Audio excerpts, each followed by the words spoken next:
Hello, everybody. This is Jennifer Williams, and I am the host of podcast Lux Life, as well as real estate agent with Coldwell Banker Gold Coast. On my podcast today, I have the pleasure of having #1 best-selling author Dave Rebro as my special guest. And Dave, could you please introduce yourself and tell the audience a little bit about who you are and what you do? Yeah, absolutely. Well, first of all, thank you for having me on your podcast today. For the folks who are just joining in or listening to us, we just had an awesome conversation off air before we started recording. So we're kind of jazzed up right now. But just to tell you who I am, my name is Dave Rebro, and the name of my company is DRCS Solutions. And basically, my company, I'm a solopreneur. And I work with small business owners on transforming how they work in their businesses, going from frustration, unproductivity, confusion with how they work, frustration, overwhelm, and switching them into or transforming it into more of a kind of an efficient, systemized, productivity-based workflow. Now, that's the biggest thing that I work with, but working with technology can be confusing, and it can be hard, and it can be cold. And I like to take that and kind of soften that up and help people realize that technology is a tool for you. It's not a frustration. And it allows people to take that technology and put it to work for their benefit so they can work smarter, faster, be more organized, be in flow with work. And a lot of people don't understand the capabilities of the technology they have, even in their hand with, say, a smartphone. There's so many cool built-in features that they're not aware of. And if they are, they don't know how to use it smartly within their business. So I love to take technology, and I love to take workflow, and I love to take a more holistic approach and take that technology and help them transform the way they work. Therefore, creating more productivity, which also helps them to do more time management. The better you manage your time, the more enjoyable I have found that you have a life. You actually have a life. Absolutely. Enjoy. Technology can be a good thing, it can be a bad thing. We were talking, yes, we are. Oh my gosh, the conversation earlier, if everybody heard this, we had a great time. So we're ready to go here. We talked originally about Evernote Personal at the beginning, and I just got an email about Evernote. I'm a huge fan of Outlook. I've touched with Evernote just a little bit, but they just launched this, did they? Or what's going on with Evernote Personal here? Yeah, so Evernote Personal actually showed up about a year ago.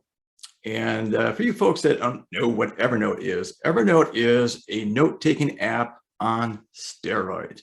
I call it my Swiss Army knife of productivity tools. And the reason why I say that is Evernote is an app or a service that allows me to go ahead and capture anything I want to remember.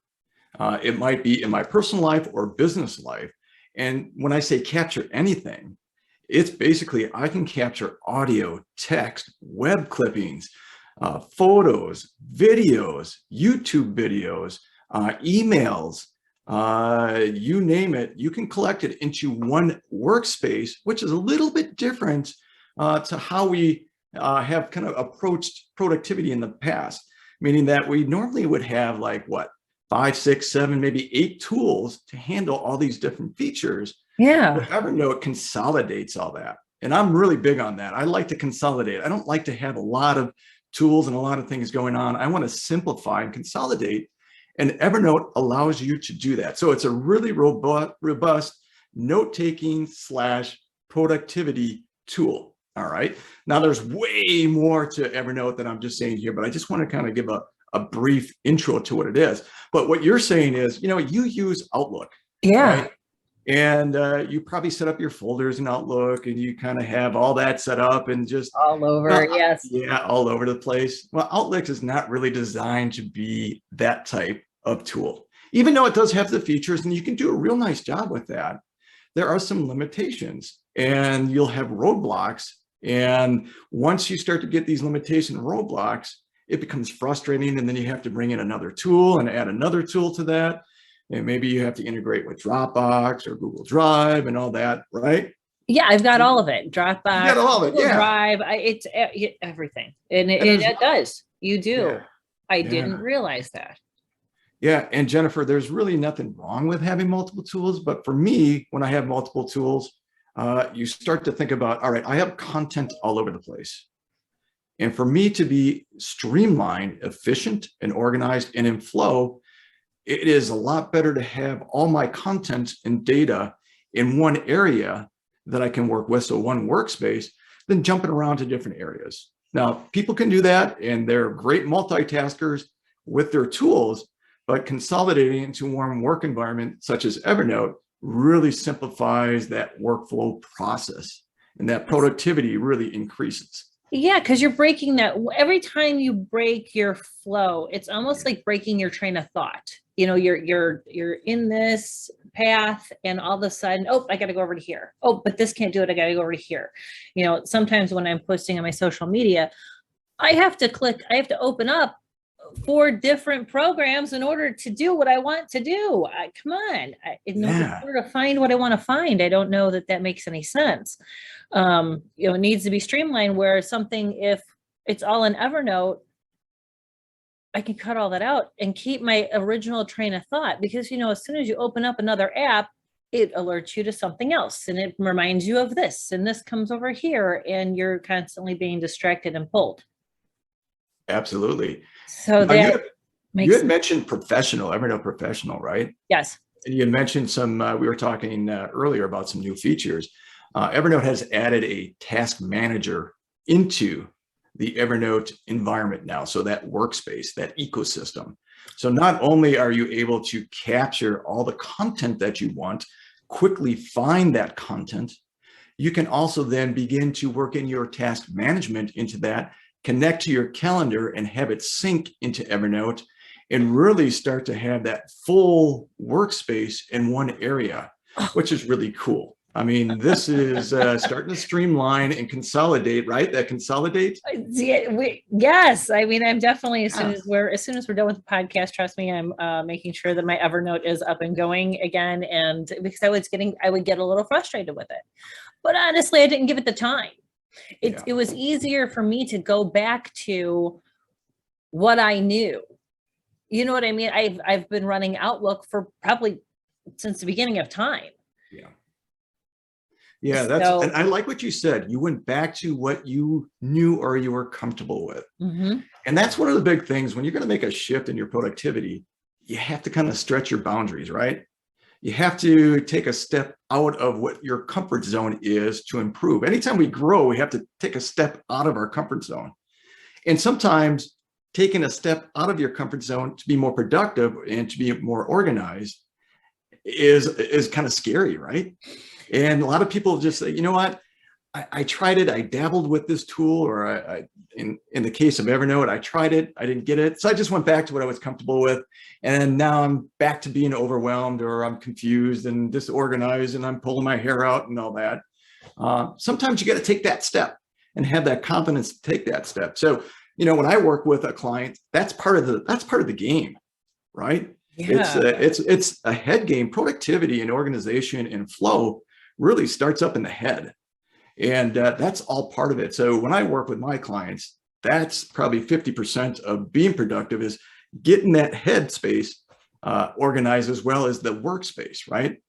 Yeah, because you have to have, you know, before you start any job, before you start any task, number one, you have to have the right tools. Number two, you have to have them laid out properly where they're easy for you to grab, to use, to do your job. And then complete your job, and it goes seamless. It goes, I mean, you're going to have your hiccups and you're going to have your things, but properly prepared, you know, it'll go off as smoothly as possible. And, you know, everybody will take note of that and see that you're in flow. You're in flow. You're in flow. I love it. I love it. Now that's definitely, that's going to have to be another further conversation as well. So let's then, I know we were going to talk about blockchain crypto, but now we're going on this thing where let's talk about how like it can help with, the tech therapy can also help with your productivity. So we download and we make sure we're starting to utilize Evernote, which, and we're talking our flow and our productivity.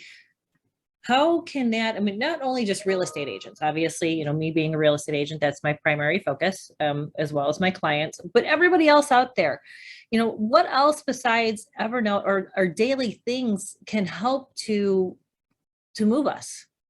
Yeah.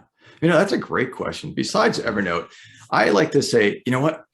No matter if you have an iPhone or have an Android, there's built-in features into these phones that people are aware of or maybe not aware of that can assist you on a daily basis in your daily workflow. Either it's your personal life workflow or it's your business workflow. And personally, I have an iPhone and I love the Reminders app on the iPhone. I absolutely love it. And not only do I love the Reminders app, but I like to partner it with Siri, which is the built-in assistant on an iPhone. Yes, right? Same, or an iPad or Mac. Yep. There's equivalents over in Android. And basically what I like is when I am really intently into something, or I'm really, we'll call it busy. I don't like using the word busy, but we're in a complex situation and things are coming at me. I don't want to overload my mind, because once I start to overload my mind, I'm not as productive. I'm not in a productive space, right? Or I'm not focused. I lose focus.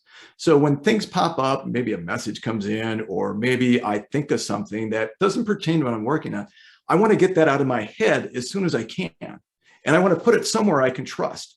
Well, in the old days, what would we do? We'd grab what? The Post-it notes or a piece of paper. We'd write things down. And paper, yes. Yep, and paper. You got it. We'd write it down and we'd make a list, or we'd have Post-it notes all over the place. Index cards. I would use index cards too, and I would write down things on the index card, and then I would scratch them off. And my poor little index card looked, it was a nightmare. It worked for the time. So picture your office in the old day when you had, well, maybe you do now, and maybe some of the people listening have that. You have Post notes over, you have pieces of paper all over the place, and you walk into your office, you go to your desk, and you're like, oh, you're just overwhelmed, right, with the clutter. And I like to use the tools that I have built into my devices to declutter not only my workspace, but my mind. So getting back to the Reminders app in Siri, I will say to my phone, I would call Siri or activate summon Siri. And if I needed to call someone, let's say I got to call Jennifer tonight at 7 p.m. because we need to follow up on something. But there's no way if I write a note right now, or I'm in the middle of something, it's just not going to be a productive way to do it. So I'll tell my phone, remind me at 7 p.m. tonight to call Jennifer to discuss blah, blah, blah, blah, blah. And automatically Siri will schedule that in the Reminders app. And then at that time, I'm going to get a reminder sent back to me on any of my devices, because they're synced together, that tells me, hey, Dave, you got to call Jennifer back tonight because we need to discuss this.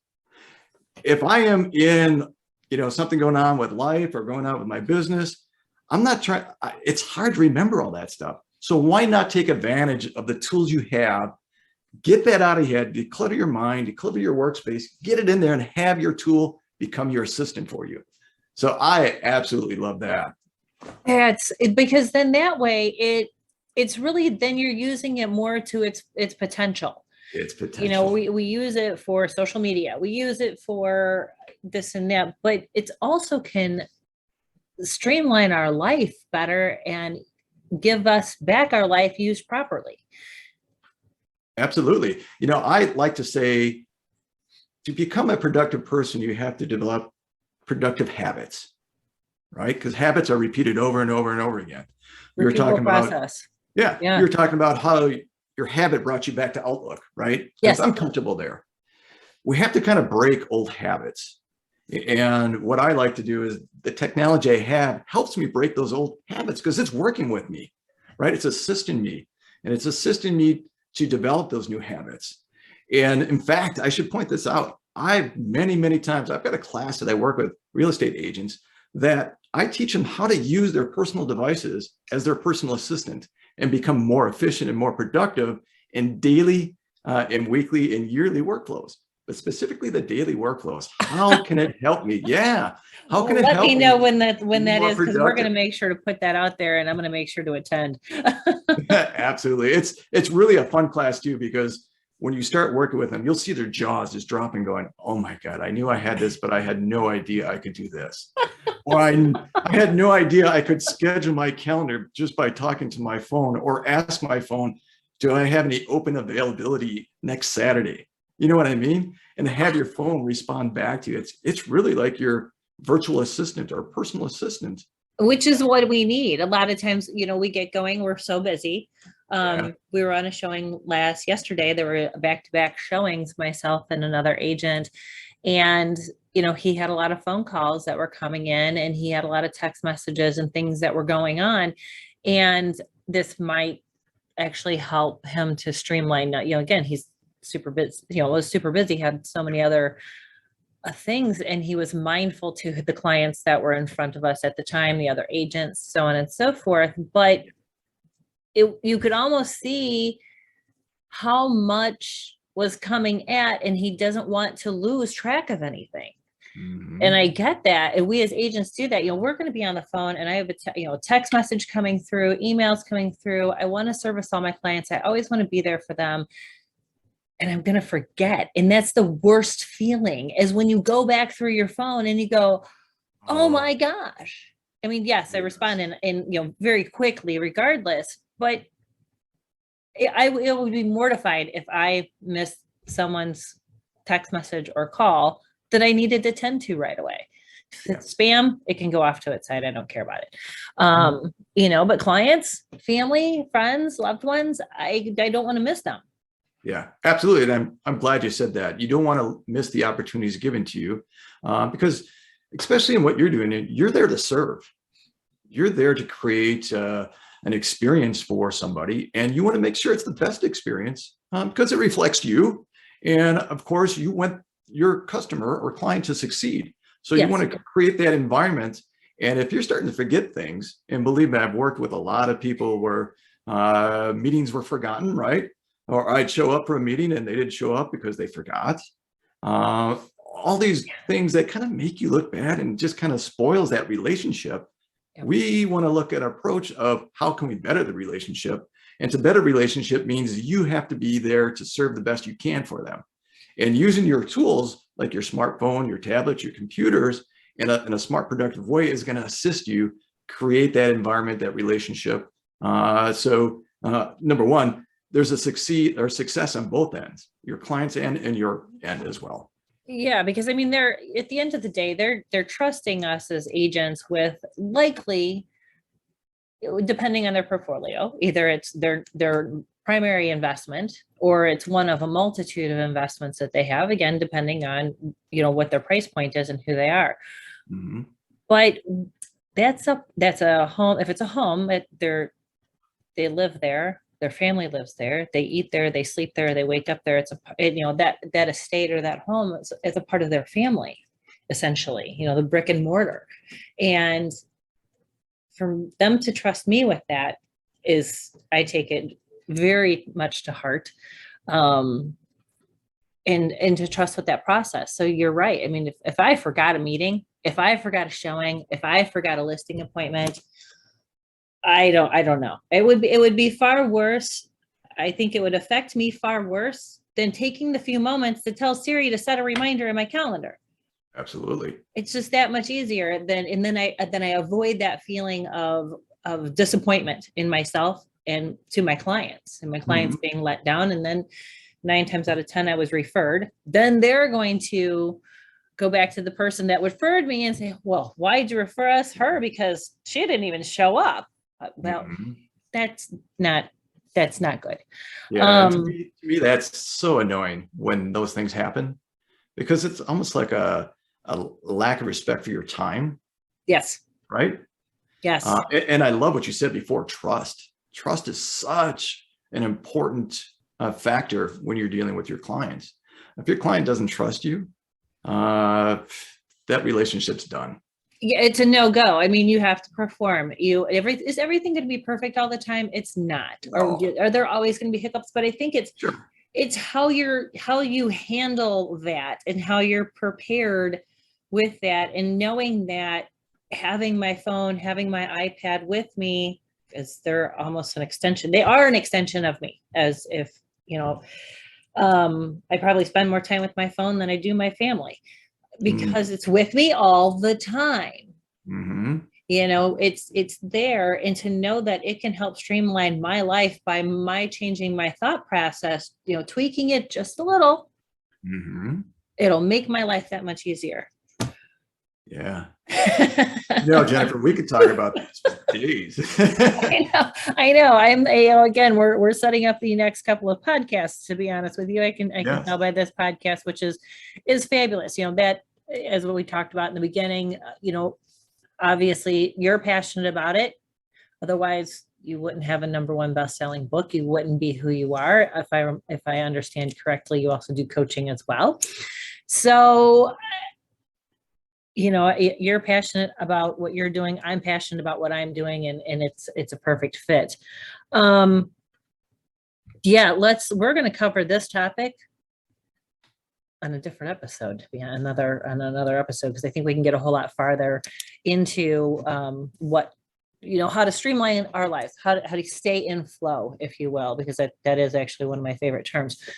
Let's get back to originally we talked about blockchain and cryptocurrency.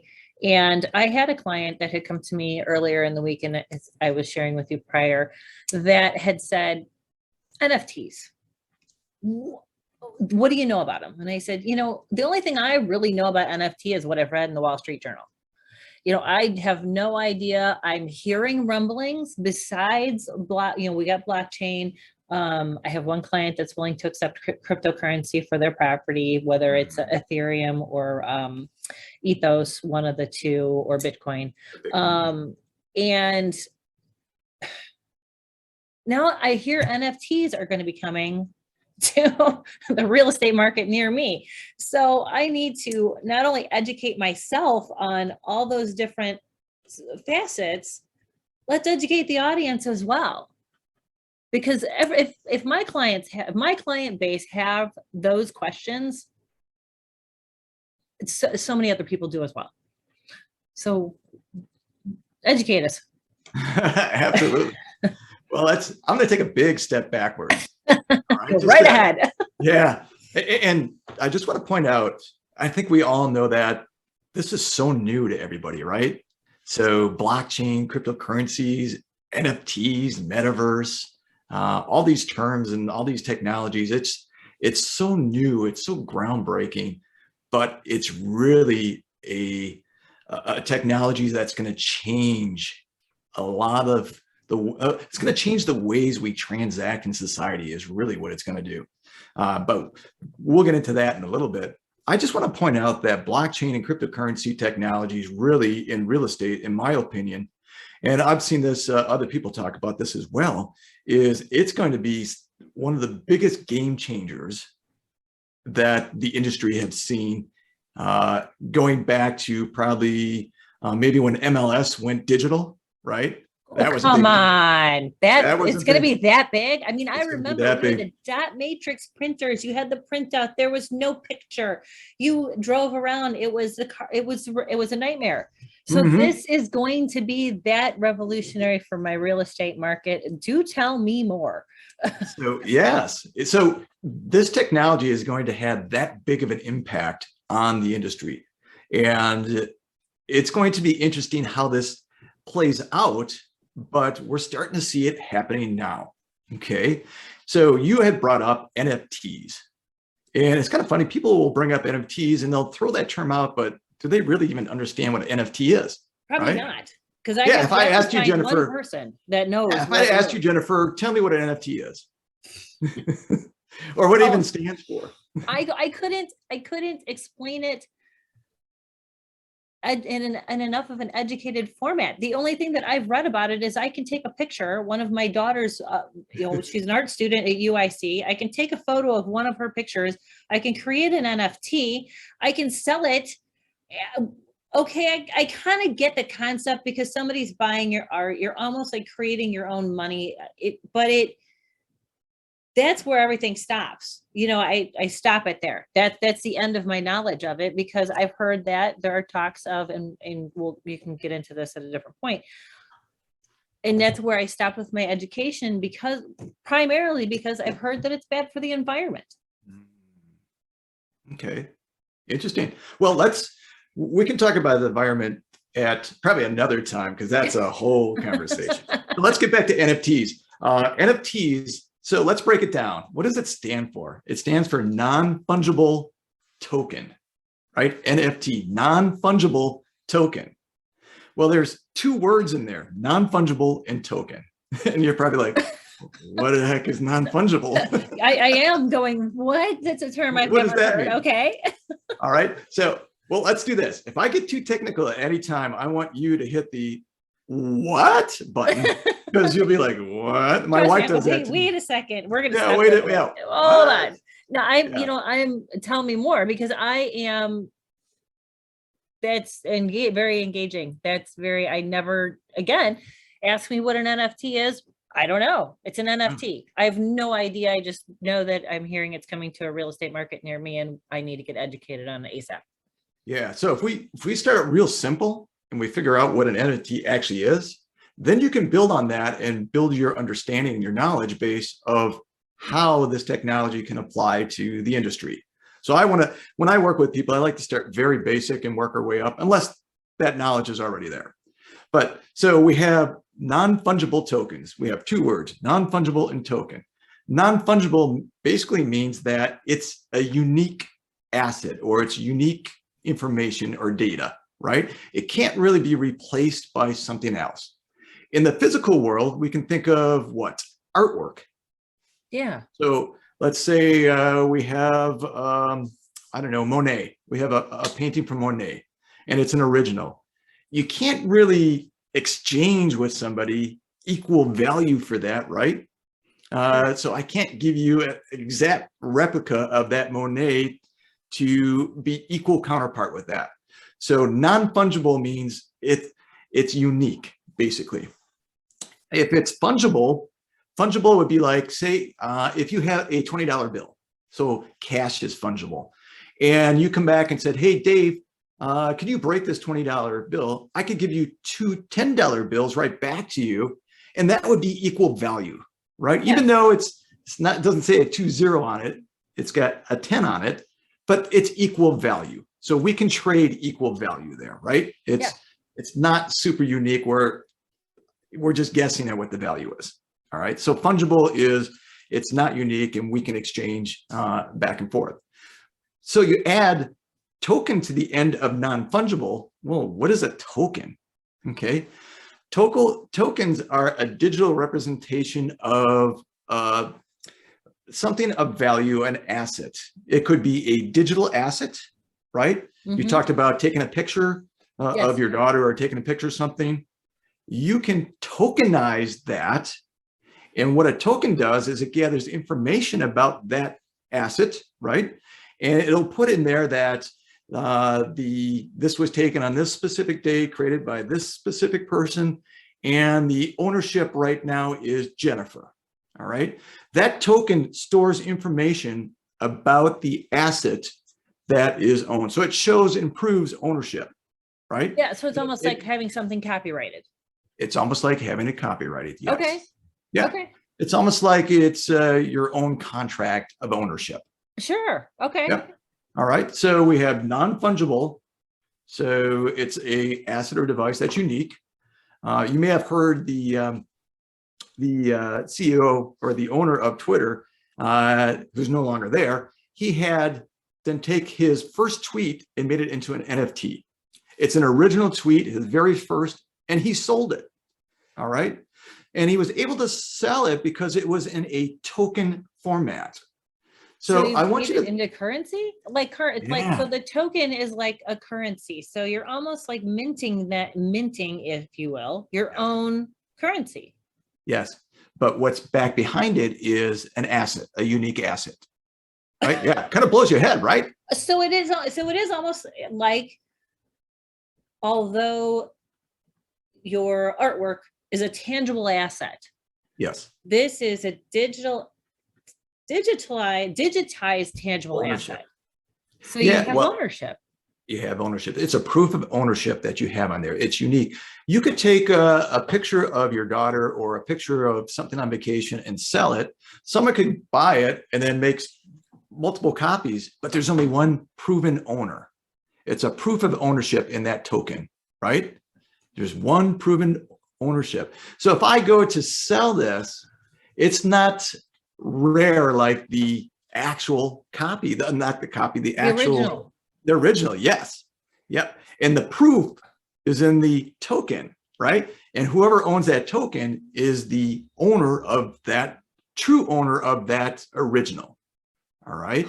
So now, because it's in token format, think of a token. Remember when you would go to the arcade when you were a kid and you'd buy these tokens, you'd use a token like Chuck E. Cheese or something like that. You put a token in. That token represented a dollar value, like 25 cents or whatever it was at the time, right? Yes. And you would buy them and you go play all these games. I still have some, to be honest with you. And sometimes you would trade it. Yeah, you would trade it with your friends or whatever. Well, think of a token, all right, on a more sophisticated level. Think of a token as something that you can trade, sell, or hang on to. And then therefore you can transact with that. There is a value to that that's assigned by the buyer or the seller, right? An agreement. Sure. So a non-fungible token would then allow me to take, or allow you, let's say you took a picture on vacation. I really loved it. And I want the original, the one that you had, right?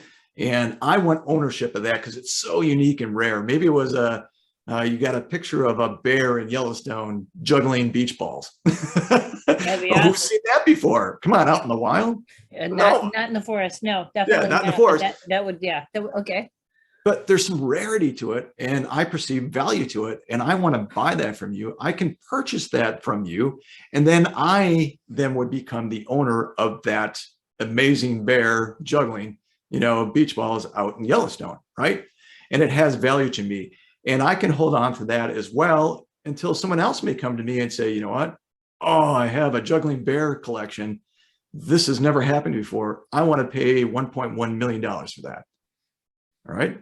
And I hesitate for a second and say, you got a deal. And then I'm able to go ahead and take this token, right? This non-fungible token, which is attached to that picture, and they become the sole original owner of that photo. Okay. So that rare photo, the original, they're the owners of that. So tokens allow you to go ahead and trade and sell and move both digital and physical assets around. And you can do it seamlessly. You can do it on a blockchain. And the blockchain, what's nice about that is once it's stamped into the blockchain, it can't be changed until another transaction can be made. So it's verifiable that I am, or you are the owner of a specific asset. It could be a digital asset or it could be a physical asset. Well, all right. Now that we got that out of the way, how would that work? So many more questions. How would that work with a house, right? Yeah. Or a home or a condo or a piece of land or. I mean, I can see how it would if the two parties are in agreement.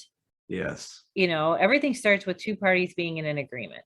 And if two parties are in agreement, they could trade this essentially. You could trade. Or think about this, Jennifer. What if you had a rental property, a big, let's say a big complex, we'll say 500 rooms, or 500 condos in this complex. And normally if you wanted to get some action or get a piece of this investment, you would have to come in and be accredited and probably have what? Minimum $100,000, probably higher to get. Yeah, whatever everybody decides. Whatever yes. Well, with tokenization, you can really fractionalize that asset. And then you can purchase a token that might be, we'll say $1,000 token that gives you $1,000 piece of that property or that asset. And built into that token is you get a specific share of what that income is. Maybe it's an apartment and you're getting rental income, right? Sure. So you purchase a token, and then built into the token, this is where we get into something called smart contracts, which adds a layer of sophistication to the tokens that allows conditions, when conditions are met, that things are triggered. And one thing would be, if there's profit on a monthly basis, you get 1/1000th of the profit. Sure. And you get that on a monthly basis, whatever it is. So tokens and NFTs will now start to allow people to have the freedom and the opportunity to get involved with things they really couldn't do before. If you think about that, I might have a piece of a vacation property in Tahiti. I might be part owner of an apartment complex in New York. I might be part owner of, and I'm adding this to my portfolio, and now I'm into real estate in a way that I never could before. So I now have the power to get involved and buy these tokens once they're tokenized, right, and invest in that, and then become owners of parts of real estate, part of assets, not locally, but around the world. So that it's almost like you can create your own stock. Yes, and then you can also buy into, so it's on a similar scale as the stock market, only different, because you can buy because fractional ownership, we're finding it that fractional ownership all over the world is really becoming a thing. You'll have a larger corporation that will purchase, and then make the original purchase, and then part of how they're getting their money back as well, they want to hold it or they don't, and you have fractional ownership. It's in private aviation, which is taking a okay, that was not meant to be a play on words. It's taking off. I like that. I did not mean that, but that's it. That was a good one. It's taking off in ways that we've not seen before. And so in a nutshell, everybody can create their own stock and create their own worth. Yes. And whatever the two parties agree upon as far as payment, or what the cash value, if you will, being in air quotes, for those on podcast, that's amazing. Mm-hmm. Now, we had talked earlier too, and I've heard that some people, there are celebrities as well, that have virtual houses. And they have an art collection in these virtual houses. So then that's, of course, the real estate agent in me says, well, who are they going to use to sell their virtual house? And how is that going to play? I mean, there really are people building virtual houses? Yes, absolutely. In fact, Jennifer, this is an amazing explosion of what we call the metaverse. All right. So basically the metaverse is taking virtual reality, augmented reality, and physical reality and merging them together into a kind of like a world in existence, right? Unbelievable. So there are platforms out there. You may have heard of maybe Decentralized or Decentraland, Sandbox. There's I've heard a bunch of other. Yeah, these are metaverse-based platforms that create these worlds. And in these worlds, it's kind of like Sim City. If you I was going to say, it's almost like Sims. Or there's another one too that is on the Nintendo DS. I can't remember. Well, I'm really dating myself. The 3DS, and I cannot remember what the name of it is, but my kids probably would rattle it off right away. So in these worlds, there's land that's available, and on this land there's plots of land, and as a member or a participant in this world, I can purchase a plot of land, and based on whatever the rules are of the land, I can build the rules building. And the covenants. Yeah, so they're mirroring, essentially. They're mirroring the physical world in the digital world. believe me, we can really get deep, and it gets really freaky how deep this gets. But people will exist in this virtual world where it's kind of connected to physical, but it exists on your computer, on your devices, or on a VR headset. And you exist in there, and you socialize in there. You build things in there. You could build a house. So it's like Minecraft. It's like Minecraft Yes. and the Mii's from Wii U. Yes. Collided, and you sprinkled in a little bit of Animal Crossing in there, and we sprinkled it. Like I said, I wish I could remember the name with the name of it as well. So we're taking all these virtual realities. Yes. And it's just another, I hate to use the word extension, but it's another likeness to what we've been walking around with in our DSs. And when we're playing, Pokemon Go. Mm-hmm. You're immersing yourself into this virtual world. Really, it's a different reality. You're in a virtual world, which is so, again, this really gets deep. I was going to say, this is like 3 episodes down the road here. Yeah. But in these worlds, they function like the physical world, where you'll have stores that you go to. And when you go to these stores, you can purchase, and those stores will connect to the physical store in the physical world and have it shipped to your house, all your groceries. Or if you want to purchase, wait a second, hold on. So we didn't even. All right, we just took a left hook here. So similar, which actually is a really good idea, because very similar to, I can get on my phone, my iPhone. I love my iPhone, and I loved my BlackBerry more. I'm still tearing over the BlackBerry. But anyway, so now I can get on my phone. I can get on Amazon, and I can order my food to be delivered to my home now as we stand from Whole Foods, and have it shipped to my house. I never have to go to the store. So you're telling me that this is in this other virtual reality world? This is already happening. This is already happening. What? Yes. In fact, get this, Jennifer. They have, where have I been?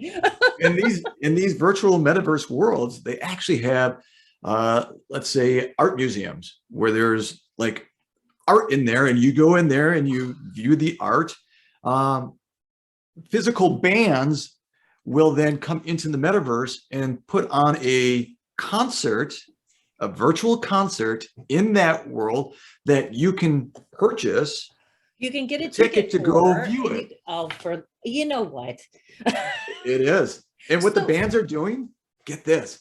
I know you want to ask me something. I'm going to jump in. Yeah, but I'm not going to forget this. The bands are going to add extras to your ticket, your virtual ticket, meaning that if you come and watch them in this virtual world, you're going to have access to maybe the next release. You're going to be the first one to hear their next song.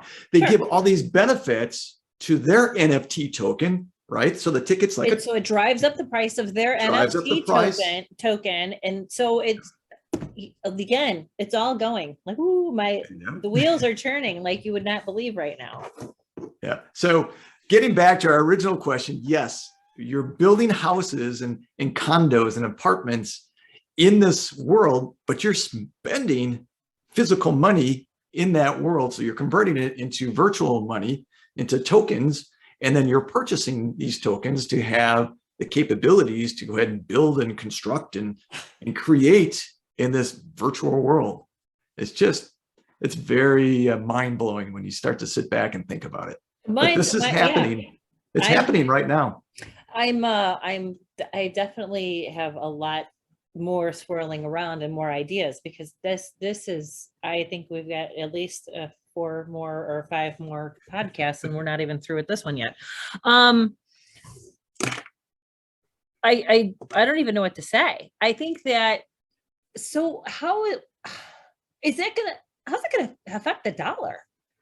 Do we probably, I mean, likely we don't even know, because what I think I can see the benefits of this too being, I can sit here, like now we're on Zoom. So it's like this, a similarity, only it's this, our Zoom is not tokenized. Well, I think I'm gonna have to tokenize Lux Life, because that's gonna be my next spot to do that now. Now you're thinking. Now you're thinking. Because you can get a ticket to, you're where you are, I'm where I am. We're still in the physical world connecting Virtually. virtually. Wow. Yeah. So this would take what we're doing right here and just build a whole world around it, a virtual world around it that you and I would exist in. And you and I could be sitting on a park bench somewhere having this conversation in the virtual world, recording this. So do you have a me in the virtual world, or is it how are we in the virtual world? Like I said, I can't even talk, and that's not like me, because I have so many things going on. So we're going to have to look into it. So where can we go? Okay, I got it. Where can we go to figure out how to tokenize? Because as soon as we're off of this, I'm going to do this. Where do we go to figure out how to tokenize this? Yeah, well, first of all, this is all the stuff we're talking about is new technology, and it exists and it's happening. All right. So it's very young in its existence, but anytime you're going to get into something new, please, please, please educate yourself first. Know what you're doing before you jump into something like this. Even if it's just, you're going to start in cryptocurrencies and you're going to make your first crypto Bitcoin purchase. Please understand what the technology is, why Bitcoin exists, how to go ahead and purchase it, how to store it, what the ramifications of owning it, what taxes are now being applied to it. Please get educated before you get involved with these technologies. This is what I love to do. I love to take these complex things that are happening and simplify it and teach people about them before they get involved. So when they get involved, they start to make good decisions. They're not making reactive decisions. They're not following the crowd. They're not chasing down a Hello Kitty NFT and paying $100,000 for it and not knowing why they're doing it just because everybody else is doing it and you want one. Yeah, that's a good point. I mean, so you're right. I need to slow and come back and go, wait a second. So Yes. what? You need to put on the brakes and you need to learn and have some knowledge before you get involved with this. That would make sense, because who knows what's out there, who knows what's, and I'm sure, like with everything else, there's a way to be taken advantage of. Absolutely. There are a lot of, even in the crypto blockchain environment, even though it's super safe, the technology itself, you can't hack it. And that's a whole different conversation. We can talk about the safety and the benefits of blockchain, but there's still a physical layer to that. And there's always scams in the physical layer, and people fall for those scams. I'll admit, and maybe this is a different conversation, when I first got involved 5 years ago in the crypto environment, I fell for a scam. A lot of people did. All right. And I can talk about that in another episode of what to look at, what to look for.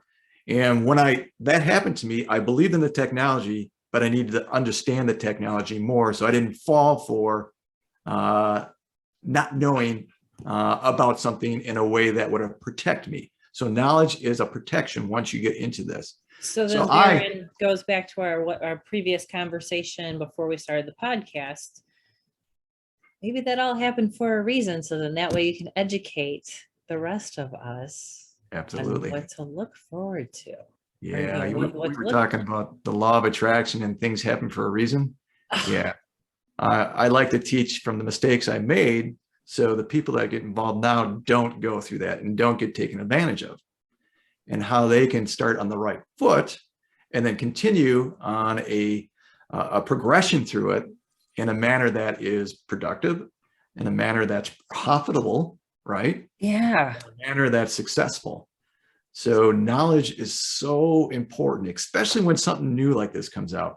But once you understand it, the light bulb goes off, and then you can start to do your research and you understand the terminology and you understand it, and you just kind of grow in this environment, and you can succeed and find success in this.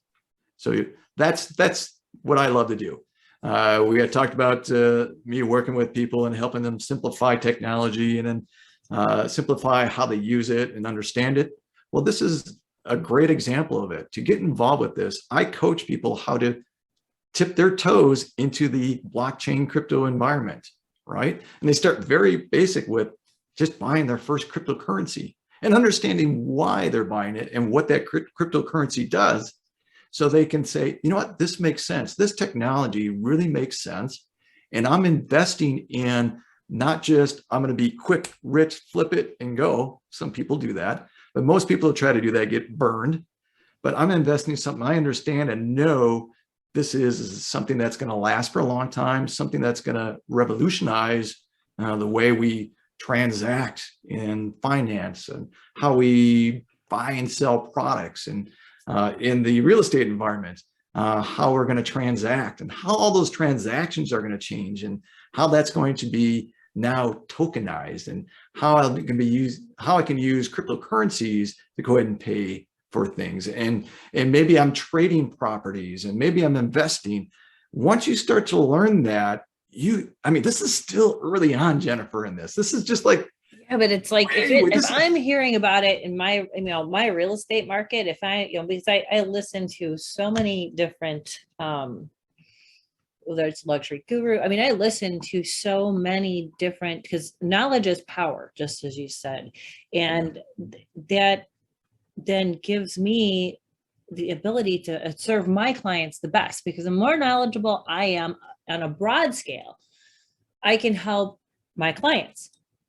So, because if I am coming up against, if there's another agent that comes in and they have better knowledge than me, which happens, but I need to know where I can go to gain the knowledge myself. Again, it all goes back to trust. Knowledge is power, and trust. And my clients trust the fact that if there is something I don't know or don't understand, I will find the answer.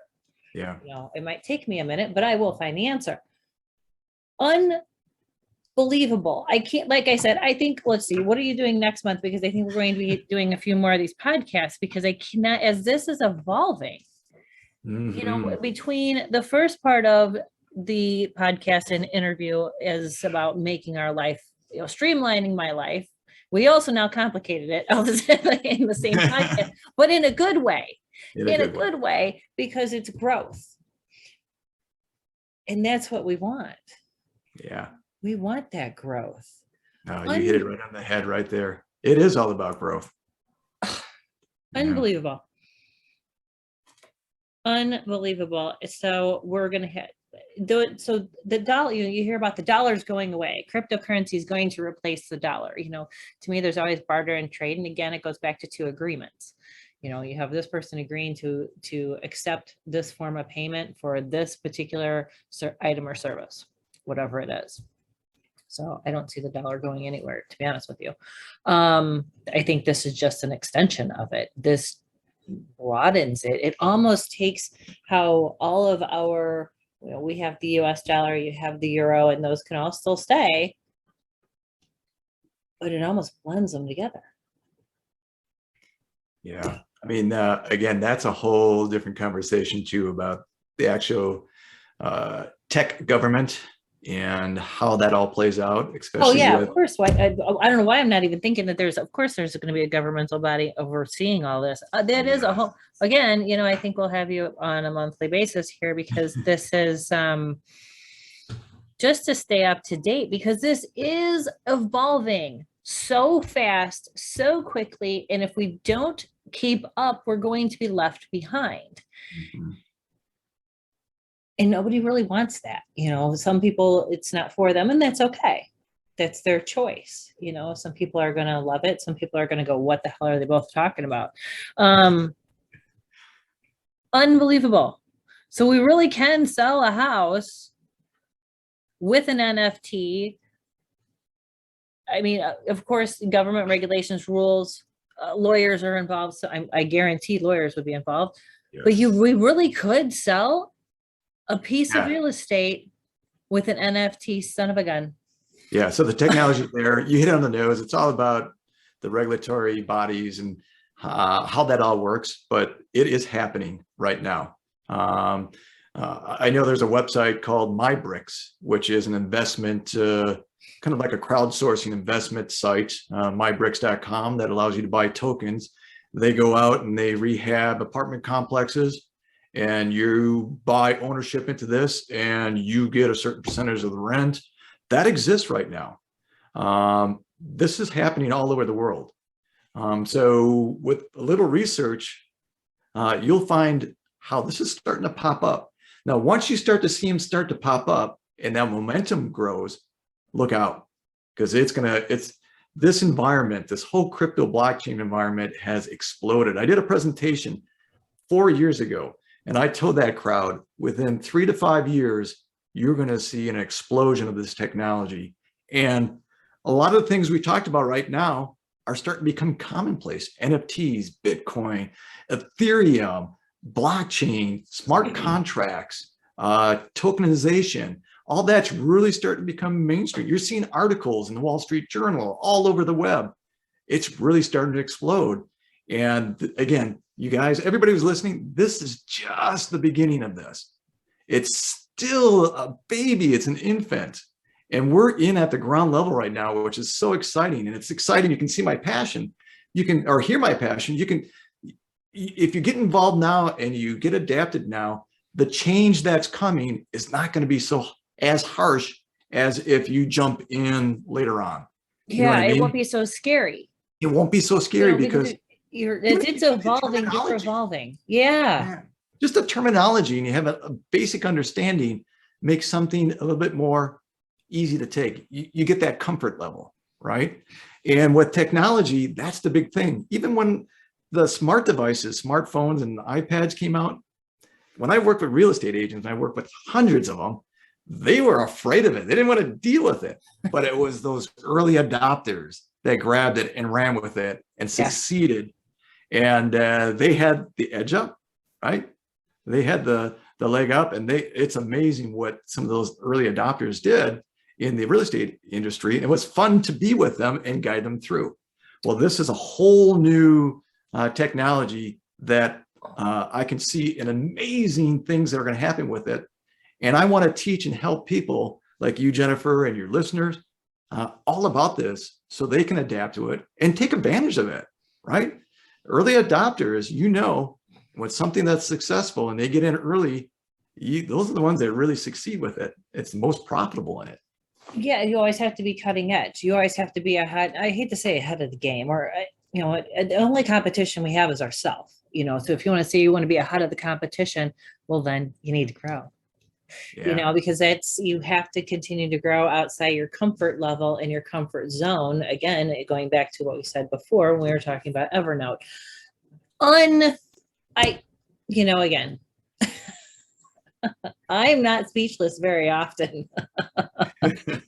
I'm at a loss of words. Because I have so many ideas that are coming in, and so many thoughts and so many questions, which I'm sure our listeners do as well. So in the meantime, when we end the podcast here, this is also going to be on YouTube as well. We're heard all over the place. We keep gaining ground, which is what we want. Put it out into the universe and let it go, and it's going. Where in the meantime, in between now and our next podcast, and like I said, I'll talk to you about that once we are done recording. How can somebody get a hold of you? Because I guarantee there's going to be either fellow agents in my audience. There's going to be people that are going to say, I liked what he had to say. I can connect with him. You have a likable, but you have a likable, approachable personality.